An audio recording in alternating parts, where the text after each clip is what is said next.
வெற்றியின் ஆண்டவர் இந்த நாளில் உங்களுக்கு வெற்றி கொடுக்கிறவராக இருக்கிறார். உங்கள் வேதனையில் இருந்து இயேசு உங்களுக்கு வெற்றி கொடுக்கிறார். உங்கள் கண்ணீர், கவலை, நோயிலிருந்து இயேசு உங்களுக்கு வெற்றி கொடுக்கிறார்.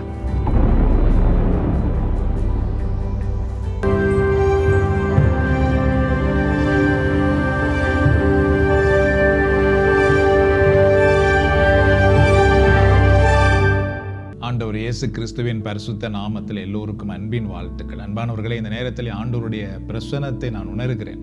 ஒரு குணமாக்கும் பிரசன்னம் உங்கள் மேல் வந்து கொண்டிருக்கிறது. ஒரு சிலரை ஆண்டவர் குணமாக்கி கொண்டே இருக்கிறார். அந்த நேரத்தில் உங்கள் ஒரு சிலருடைய உள்ளத்திலே ஆண்டவர் ஒரு பெரிய சமாதானத்தை அருளி கொண்டிருக்கிறார். இதை ஆரம்பிக்கும் பொழுது உங்களில் சிலர் மிகுந்த சோர்வோடு வந்து குந்தினீர்கள். ஆனால் இப்பொழுதோ ஒரு பெரிய உற்சாகம் உங்களுக்குள்ளே வந்திருக்கிறது என்றால் பரிசுத்த ஆவியானவர் அவ்வாறு உங்களுக்குள் செயலாற்றி கொண்டிருக்கிறார்.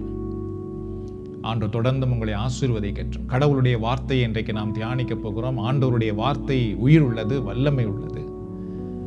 அந்த வார்த்தையினால் இறைவன் எங்களை ஆசீர்வதிக்கிறவராக இருக்கிறார். I want to talk to you today about nothing can stop your victory. Nothing cannot stop your victory. உங்களுடைய வெற்றியை எதனாலும் தடுத்து நிறுத்த முடியாது. உங்கள் வாழ்க்கையிலே வெற்றியை அடைய முடியாது, விடுதலையே காண முடியாது. இந்த பிரச்சனை ஒரு போதுமே தீராது என்ற நிலையில நீங்கள் இருக்கலாம். ஆனால் அது அல்ல உண்மை. நீங்கள் நிச்சயமாக உங்கள் வாழ்விலே வெற்றி அடைய முடியும் என்றால் அதான் ஆண்டவருடைய விருப்பம். We all face difficulties that don't look like they will never change.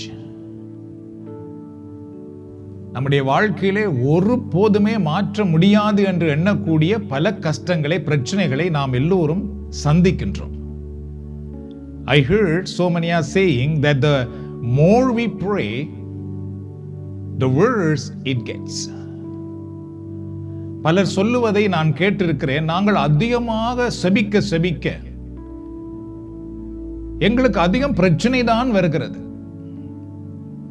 எங்களுக்கு பல கஷ்டங்கள் தான் வருகிறது என்று பலர் சொல்லுவதை நான் கேட்டிருக்கிறேன்.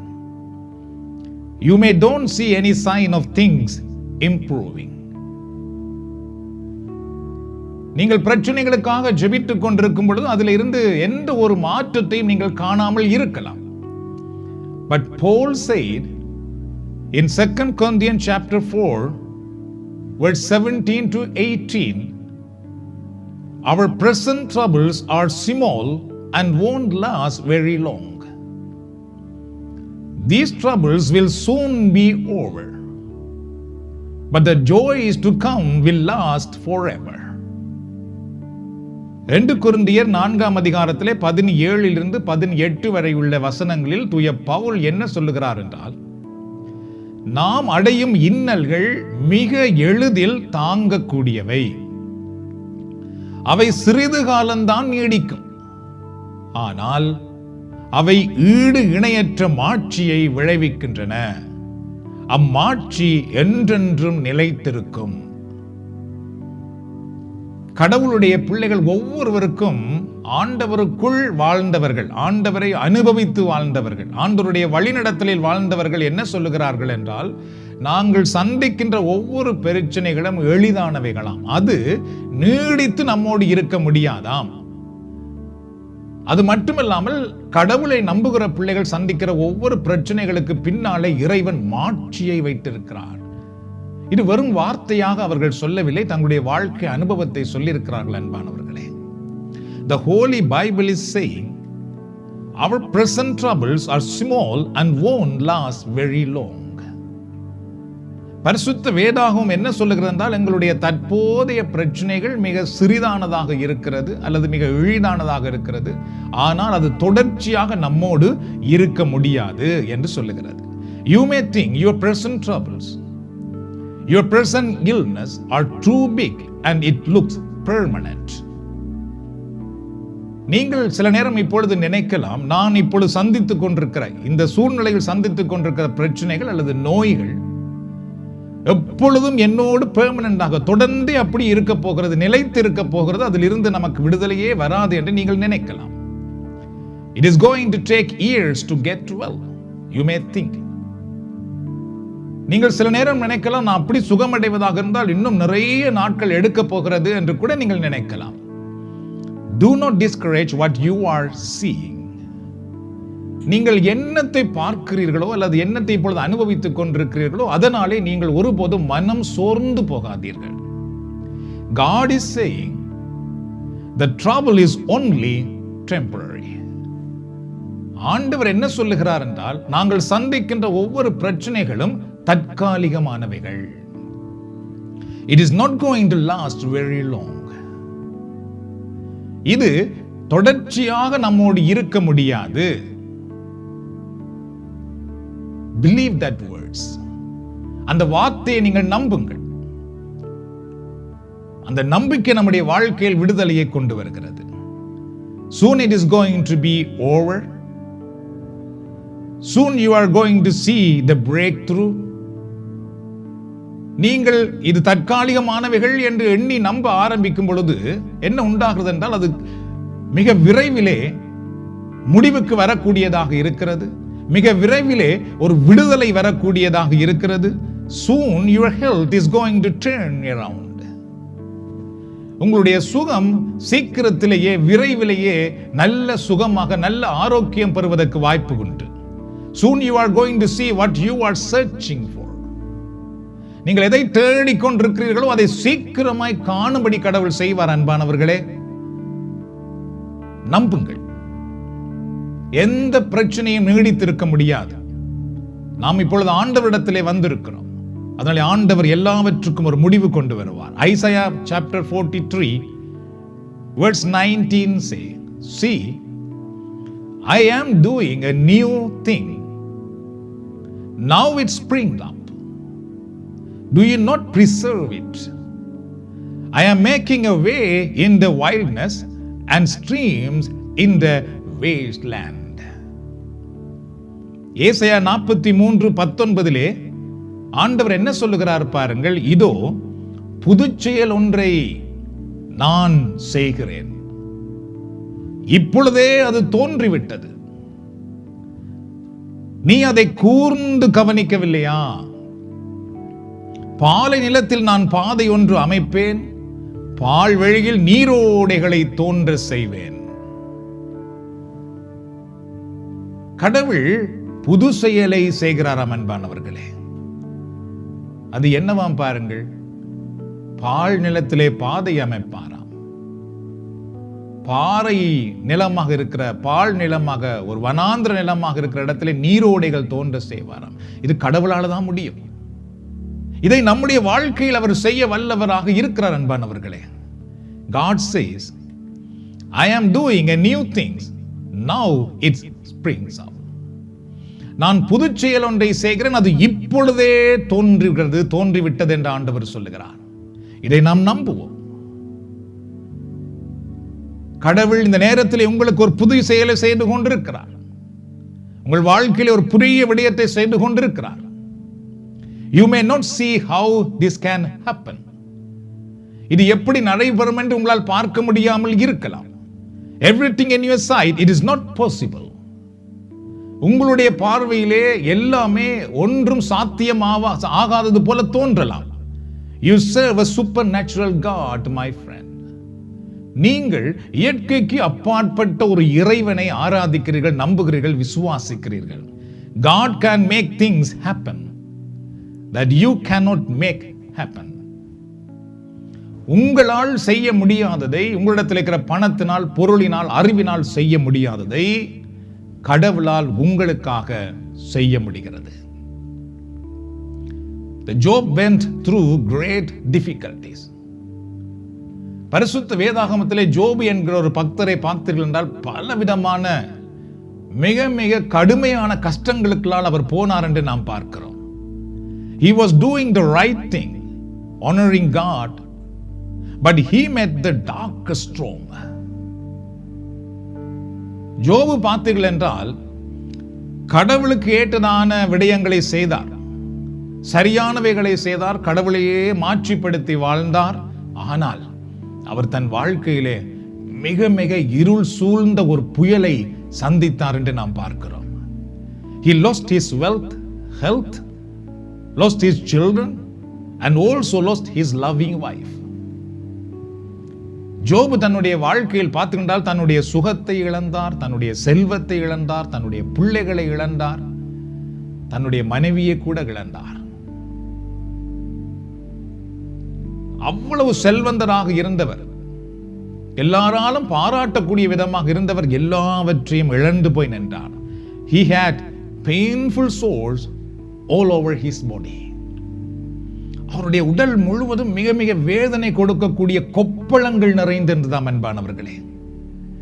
Just because we are people of faith doesn't mean we won't have difficulties.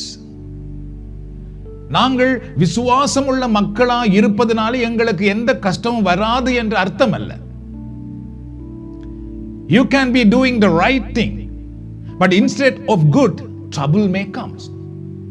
நீங்கள் சரியானதை செய்யும் பொழுது உங்களுக்கு நன்மை வருவதற்கு பதிலாக பல பிரச்சனைகளே உங்களை தேடி வரலாம். The promise we have is not that trouble won't come, but that the trouble will not last. எங்களுக்கு இருக்கிற வாக்குத்தத்தம் பார்த்தீர்கள் என்றால் எங்களுக்கு பிரச்சனை வராது என்று வாக்குத்தத்தம் கடவுள் தொடரவில்லை.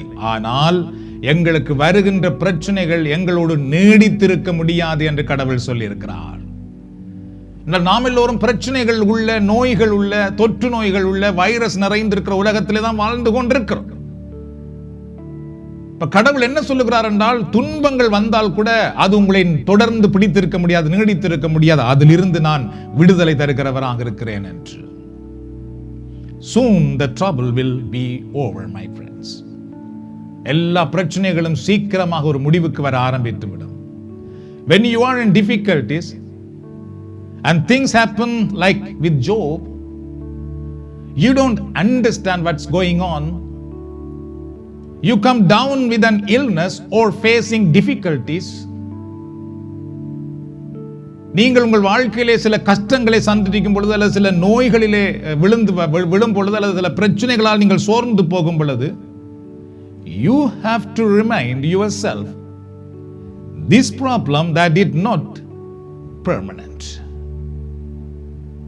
உங்கள் உள்ளத்தில் நீங்கள் சொல்லிக் கொள்ள வேண்டியது என்னவென்றால், நான் இன்றைக்கு சந்திக்கிற இந்த பிரச்சனைகள் இது என்னோடு தொடர்ந்து இருக்க போகின்ற ஒன்றல்ல, எப்பொழுதும் என்னோடு நிலைத்திருக்க போகிற ஒன்றல்ல, அது சீக்கிரமாக என் ஆண்டவரால் என்னிடத்தில் இருந்து அகன்று போய்விடும் என்று நீங்கள் உங்களுக்குள்ளே சொல்ல ஆரம்பியுங்கள், விசுவாசிக்க ஆரம்பியுங்கள். It is not going to last very long. Soon it will resolve. இது நீடித்திருக்க முடியாது கடவுளுடைய பிள்ளைகளுடைய வாழ்க்கையிலே. சீக்கிரமாக அதுக்கு ஒரு முடிவு நிச்சயமாக வரும். Philippians chapter 4 verses 6 to 7 says, do not be anxious about anything, but in every situation by prayer and petition with thanksgiving present your requests to God, and the peace of God which transcends all understanding will guard your heart and your minds in Christ Jesus. பிலிப்பியர் 4:6 வரை உள்ள இறை வார்த்தைகள் என்ன சொல்லுகிறது பாருங்கள். எதை பற்றியும் கவலைப்பட வேண்டாம், ஆனால் நன்றியோடு கூடிய இறை வேண்டல், மன்றாட்டு ஆகிய அனைத்தின் வழியாகவும் கடவுளிடம் உங்கள் விண்ணப்பத்தை தெரிவியுங்கள். அப்பொழுது அறிவெல்லாம் கடந்த இறை அமைதி கிறிஸ்து இயேசுவோடு இணைந்துள்ள உங்கள் உள்ளத்தையும் மனதையும் பாதுகாக்கும் என்று திருமறை சொல்லுகிறது. பல முறைகளில் நாம் இதை செய்வதே இல்லை. நமக்கு கஷ்டங்கள், துன்பங்கள் வந்த உடனே பதறுகிறோம், நம்மை நாமே நொந்து கொள்ளுகிறோம், மற்றவர்களோடு பிரச்சனைப்படுகிறோம், மற்றவர்கள் தான் பிழை என்று குற்றம் சாட்ட ஆரம்பிக்கிறோம். ஆனால் திருமறை சொல்லுகிறது, கடவுளை நம்புகிற ஒவ்வொருவரும் பிரச்சனைகள் வரும் பொழுது நன்றியோடு கூடிய விண்ணப்பங்களை ஆண்டவருக்கு ஏறெடுக்க வேண்டுமா? கடவுள் என்னை கைவிட மாட்டார். நன்றியோடு கூட விண்ணப்பம் அதுதான். ஆண்டவர் என்னை இந்த இதிலிருந்து விடுதலையாக்குவார். என் ஆண்டவரை எனக்கு அரணாக இருக்கிறார், பெலனாக இருக்கிறார். என் ஆண்டவர் இதுக்கு நிச்சயமாக விடுதலை தருவது மட்டுமல்ல, இதிலிருந்து என்னை பன்மடங்கு உயர்த்துவார் என்ற நம்பிக்கையோடு நீங்கள் உங்கள் விண்ணப்பத்தை ஏறெடுக்கும் பொழுதாம் என்ன உண்டாகிறது பாருங்கள்.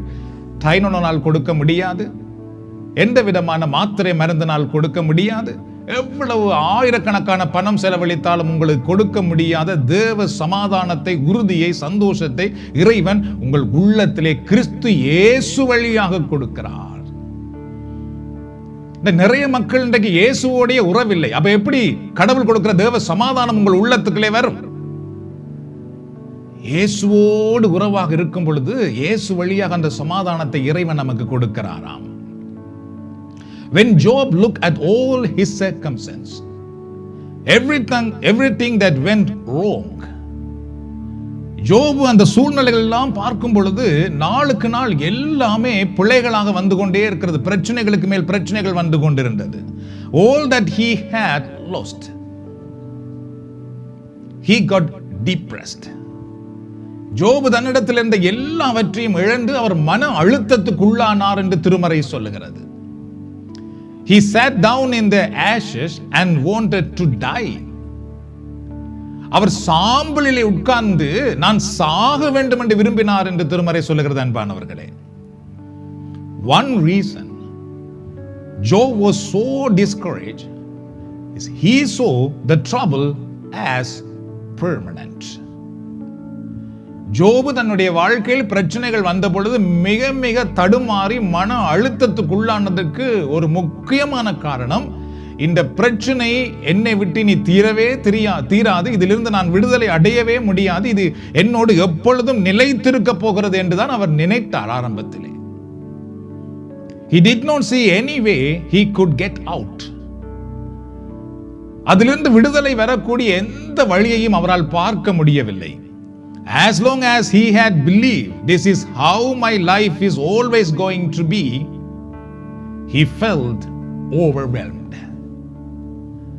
என்னுடைய வாழ்க்கை நான் இப்பொழுது சந்தித்துக் கொண்டிருக்கிற இந்த பிரச்சனை போலதான் இருக்க போகிறது. நான் நோயாளியாகவே இருந்து சாக போகிறேன், நான் வறுமையிலேயே இருந்து வாடப் போகிறேன், என்னிடத்திலிருந்து எல்லாமே போய்விட்டது என்று அவர் எண்ணுகிற நேரம் எப்பொழுதெல்லாம் அதை எண்ணி பார்க்க ஆரம்பித்தாரோ அப்பொழுதெல்லாம் அவர் பிரச்சனைகளால் நிரம்ப ஆரம்பித்தார். அன்பானவர்களே, when you have a step back, thoughts will tell you it is permanent. You will never get well. You will never be happy again. எப்பொழுது உங்கள் பிரச்சனை தீராது, இது என்னோட நிலைத்திருக்கத்தான் போகிறது என்ற சிந்தனைக்குள் நீங்கள் வந்து விடுகிறீர்களோ அப்பொழுது நீங்கள் மன அழுத்தத்துக்குள்ளாக ஆரம்பிக்கிறீர்கள். உங்களுடைய சந்தோஷம் உங்களை விட்டு போய்விடுகிறது. நீங்கள் சந்தோஷமாகவே இருக்க முடியாது. You will never come out of your debt. You will get discouraged and lose your hope in God. உங்களுடைய கடன் கஷ்டத்திலிருந்து அல்லது உங்களுடைய பிரச்சனையிலிருந்து கூட நீங்கள் வெளியே வர முடியாது. அது மட்டுமல்லாமல் ஆண்டவரில் இருக்கிற நம்பிக்கையில் இருந்து கூட நீங்கள் விழுந்து போக ஆரம்பிக்கிறீர்கள். What you believe in time of trouble will decide whatever you stay in that trouble or whether you come out of it. பிரச்சனைகள், துன்பங்கள் வரும் பொழுது அன்பானவர்களே, நீங்கள் என்ன சிந்திக்கிறீர்களோ, என்ன தீர்மானம் எடுக்கிறீர்களோ அதுதான் நீங்கள் பிரச்சனைக்குள்ளே இருக்க போகிறீர்களா அல்லது அதிலிருந்து வெளியே வரப்போகிறீர்களா என்பதற்கு தீர்வாகும். At one point, Job changed his attitudes. ஒரு நேரம் வந்த பொழுது ஜோபு தன்னுடைய சூழ்நிலையை மாற்றினார். அன்பானவர்களே, instead of sitting around defeated, he got up out of ashes, looked up to the heaven and said, ஒரு நேரம் வந்த பொழுது ஜோபு அந்த சாம்பலில் இருந்து எழுந்து பரலோகத்தை பார்த்து அவர் ஒன்றை சொன்னார். Job chapter 19 verse 25, I know that my Redeemer lives.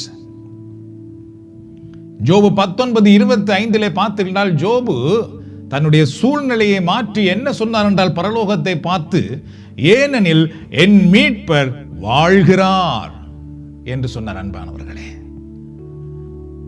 எனக்கு எவ்வளவு பிரச்சனைகள் வரலாம், ஆனாலும் நான் நம்புகிற இறைவன் வாழ்ந்து கொண்டிருக்கிறார். He was saying, I know God is still powerful. அவர் என்ன சொல்லுகிறார் என்றால், கடவுள் இப்பொழுதும் சக்தி வாய்ந்தவராக இருக்கிறார். I know this difficulty cannot destroy my life. அவர் என்ன சொல்லுகிறார் என்றால், இந்த பிரச்சனை என்னுடைய வாழ்க்கையை அழிக்க முடியாது, முடிவுக்கு கொண்டு வர முடியாது. What God prepared for my life will come to pass.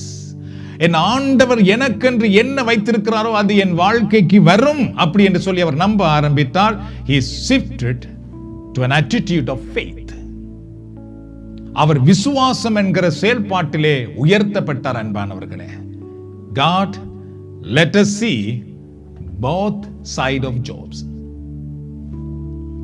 கடவுள் ஜோபுவினுடைய 2 பக்கங்களையும் நாம் பார்க்கும்படி செய்கிறார். ஒன்று, அவர் வாழ்க்கையில் வந்த துன்பங்கள், மறுபக்கம் அவர் வாழ்க்கையிலே இறைவன் மேல் வைத்த நம்பிக்கை. He discouraged, hopeless, then switching over into faith. அவர் நம்பிக்கை இழந்தார், மன அழுத்தப்பட்டார், ஆனால் அதுக்கு பின்பு தன்னுடைய வாழ்வை விசுவாசத்தின் பக்கம் அவர் திருப்பினார் என்று பார்க்கிறோம். Today you should know it is okay to have times where you feel discouraged. You don't see how it can work out. It is okay to start but don't finish there. Don't stay in the ashes. இன்றைக்கு நீங்கள் ஒன்றை அறிந்து கொள்ள வேண்டும் அன்பானவர்களே, உங்கள் வாழ்க்கையில பிரச்சனைகள் வரலாம், துன்பங்கள் வந்திருக்கலாம், நோய்கள் வந்திருக்கலாம். அதோடு நீங்கள் ஆரம்பிக்கலாம், பரவாயில்லை. ஆனால் அதோடையே நீங்கள் நிற்கக்கூடாது. அது அல்ல உங்களுடைய முடிவு. உங்கள் ஆண்டவர் உயிர் வாழ்கிறார், அதிலிருந்து எனக்கு விடுதலை தருவார் என்று நீங்கள் அதிலிருந்து எழுந்திருங்கள்.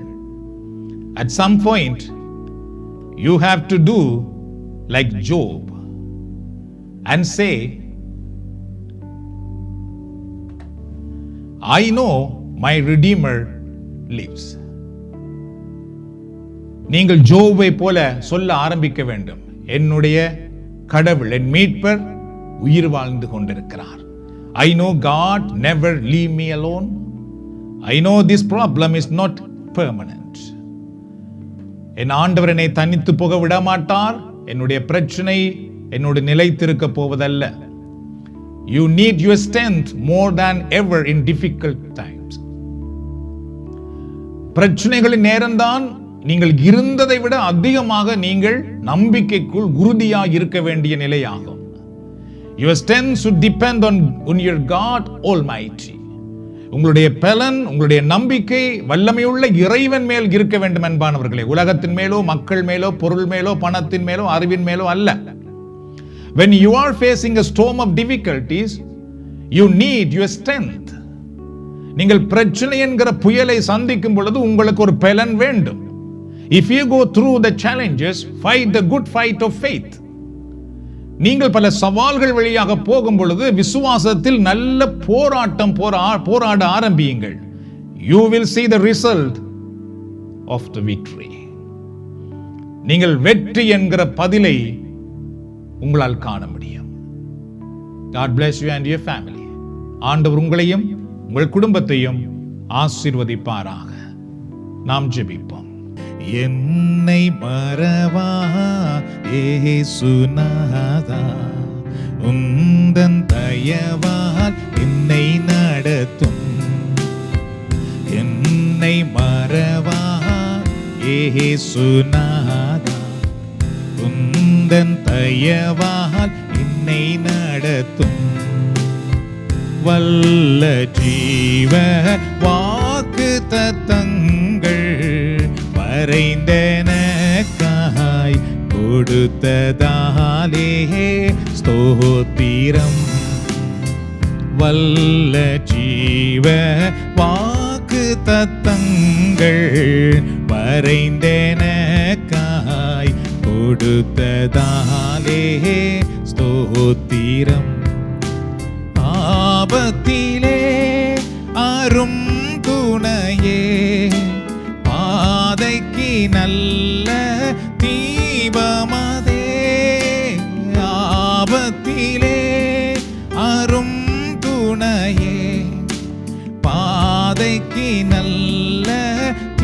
தீபமதே என்னை மறவா இயேசுநாதா உந்தன் தயவால் என்னை நடத்தும்.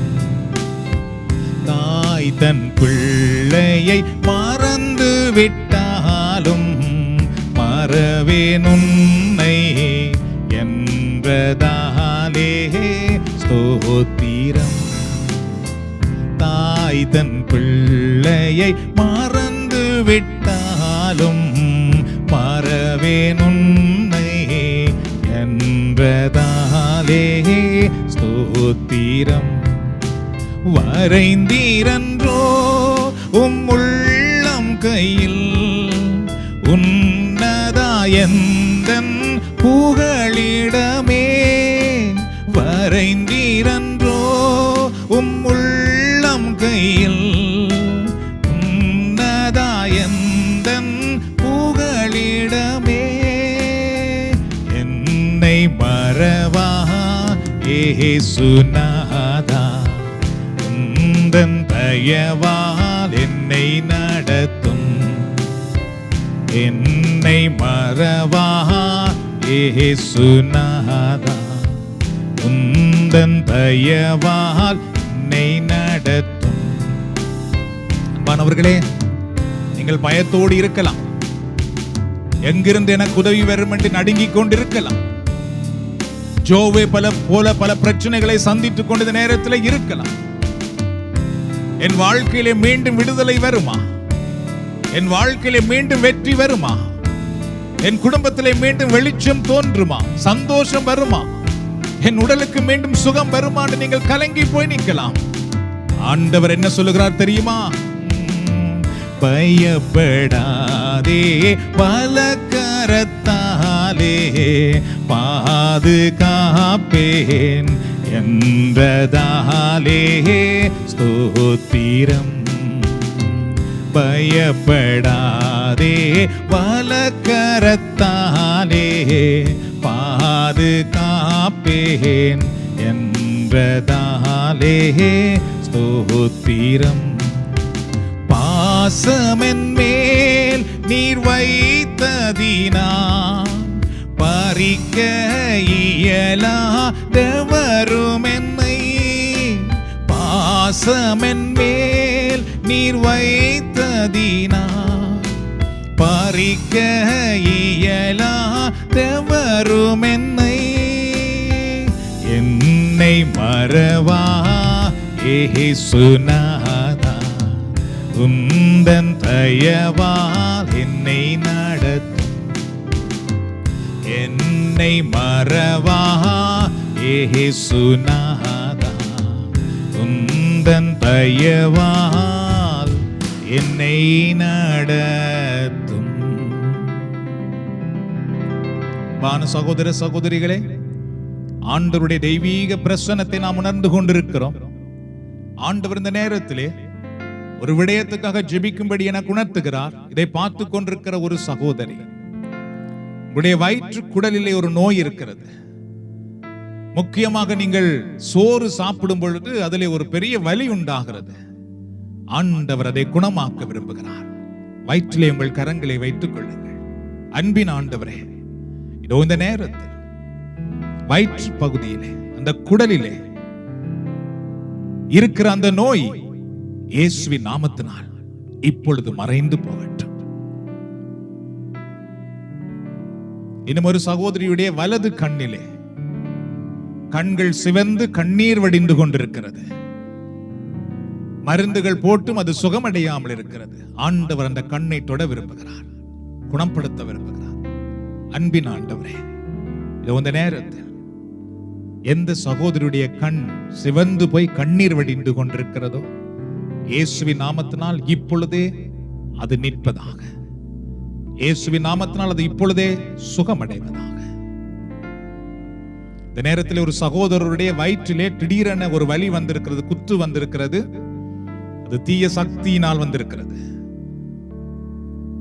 அன்பின் ஆண்டவரே, இதோ இந்த நேரத்தில் எந்த சகோதரருடைய வயிற்றிலே இந்த நோய் குத்து வந்து கொண்டிருக்கிறதோ பொல்லாத பிசாசினால் இவருடைய வயிற்றுக்குள்ளே உருவாக்கப்பட்டு கொண்டிருக்கிற இந்த வேதனை, இந்த குத்து, நோ, இயேசுவின் நாமத்தினால் இப்பொழுது இந்த வயிற்றை விட்டு வெளியே வருவதாக. இவருடைய உடலுக்குள்ளே மறைந்திருக்கிற தீய ஆவியின் வல்லமை இயேசு கிறிஸ்துவின் நாமத்தினால் இப்பொழுதே வெளியேறும்படி நான் கட்டளையிடுகிறேன். ஒரு சகோதரர் முழந்தாளில் இருந்து 2 கரங்களையும் விரித்து ஆண்டவர் நோக்கி அழுகிறீர்கள். என் வீட்டுக்குள்ளே சமாதானம் வர வேண்டும், என் பிள்ளைக்கு நல்ல ஒரு வாழ்வு உண்டாக வேண்டும் என்று உங்களுடைய ஒரு ஆண் பிள்ளையை பற்றி மிக கவலைப்படுகிறீர்கள். அன்பின் ஆண்டவரே, இந்த நேரத்தில் இந்த தந்தையினுடைய அழுகுரலை பார்த்து நீர்தாம் இவருக்கு விடுதலை தந்திரலாம். இயேசுவின் நாமத்தினால் இவருடைய மகன் மனம் திரும்பி மீண்டும் இந்த வீட்டுக்கு வரட்டும். தந்தையினுடைய அன்பு பிள்ளையாக மாறி வரட்டும். இரக்கமுள்ள ஆண்டவரே, இந்த நேரத்தில் உம்முடைய வல்லமை இதை பார்த்து கொண்டிருக்கிற ஒவ்வொருவரையும் தொட்டு கொண்டிருப்பதற்காக நன்றி சொல்லுகிறோம். யாருடைய உடலில் இப்பொழுது எரிவு என்கிற நோய் இருக்கிறதோ இயேசுவின் நாமத்திலே சுகம் அடையட்டும். யார் மனம் தளர்ந்து போயிருக்கிறார்களோ அவர்கள் உறுதி அடையட்டும், பலன் அடையட்டும்.